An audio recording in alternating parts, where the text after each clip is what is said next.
This is Richard Wolff from Democracy at Work with another Wolff Responds. I want to draw a historical parallel. On the one hand, how feudalism, the system that preceded capitalism in Europe, died, and to learn from that death something about the processes that bring about the end of a system, because I think they're at play in capitalism right now. We can learn from history, or we can be condemned to repeat it, and in the hope of not doing the latter, I want to do a little learning from history.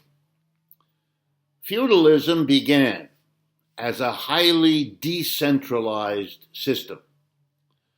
Across the European continent, after the fall of the Roman Empire, relationships of the different parts of the Roman Empire fell apart. Countries, regions, areas, localities went their own way and formed their own small or not so small feudal arrangements, lords and serfs, little lords with a few serfs, medium lords with a medium number of serfs, and huge lords with large numbers of serfs. But it was a decentralized system. You might, to use modern language, call it a private feudalism. But over the centuries, roughly from the 5th to the 13th or 14th centuries, a long time, 1,000 years almost, this private feudalism encountered more and more difficulties. It overcame some, it changed along the way, and then it reached a point, starting already in the 11th or 12th centuries and building after that, where it could no longer sustain the private kind of feudalism it had, small, large, and medium lords with their serfs, and it turned to the biggest lords among them, and it eventually crowned them, one of them, with literally a crown, and made that big lord with his many serfs something we came to call the king, the chief, the biggest lord of them all. And it was his job to coordinate, to organize. And at first it was difficult because the smaller, medium, and even large lords didn't want one of their number, even if he was the biggest, to tell them what to do, to take charge, to be the leader. On the other hand, they needed the help of the big lord when they had their increasing difficulties both with one another and, of course, the big problem, their relationship with the serfs, who were forever trying to free themselves from feudalism, grab a little more independence, grab a little more liberty from the dominance of the lord. So the medium and small lords needed the king to enforce feudalism. And so slowly, over those centuries, we got no longer the private feudalism, but we got state-dominated, state-controlled feudalism. And we gave that a new name. We called it the era of the absolute monarchies. Those stories we still hear about how the kings of France and England and Spain warred with one another, mobilizing and controlling and taxing everybody else for the enlargement of their power as the king, sometimes with the approval of the other lords, often over their opposition. We developed modern taxation, the way the king got the resources, forcing the lower lords to pony up the money if they wanted the protection from the king. The king had to be strong, had to have a big army, all of the rest of it.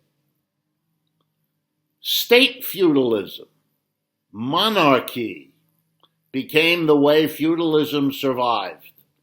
But the price of surviving was eventually a level of competition that blew feudalism up.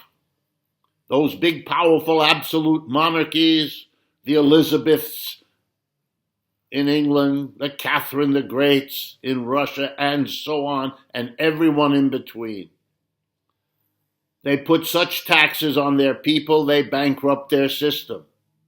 They put such limits on people's freedom that they eroded whatever support they had, and in the end, they went to devastating wars with one another from which none of them recovered, paving the way for the English revolutions in the 17th century, the American and French revolutions in the 18th century that were the end of feudalism.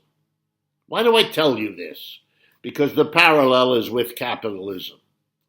Private capitalism, a system in which an employer hires a few workers, a nice medium number of workers, huge numbers of workers. That system, too, like private feudalism, is on its way out. It cannot manage its tensions, its contradictions. Look at us here. We are now struggling through the worst collapse of capitalism in a century. The third one in this new century of the 21st century. We had the dot-com crisis in 2000, the subprime mortgage crisis in 2008, and now the coronavirus crisis in 2020. Get the picture? Every few years, this system tanks, and it has for a long time. But now, with the international supply chains where we get so much of our inputs into our lives from far distant places, a crisis anywhere has become a crisis everywhere. We are destroying the planet, a little bit like in feudalism they exhausted the fertility of the soil, having not figured out how to deal with that problem. We're exhausting our entire planet, and we haven't figured out how to deal with it either. The system is unraveling. And in that unraveling, clearly something is going on that I want your attention focused on. The United States capitalism, to take the major example for us, is now a capitalism that relies overwhelmingly on the government. The government is sustaining all the unemployed with unemployment insurance. Not very well, but something. It has just allocated more money than anyone ever imagined, trillions of dollars, to keep business afloat. The Federal Reserve is now directly lending money to corporations by buying their bonds. The government is financing, in short, everything. In other countries, this has been going on for a while. Japan has been doing it in its way.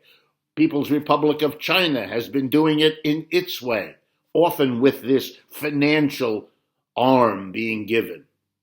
But the difference between state and private capitalism is dissolving. The state is becoming the powerful capitalist of last resort, kind of like it did in feudalism. And so the question is, are we coming to the end?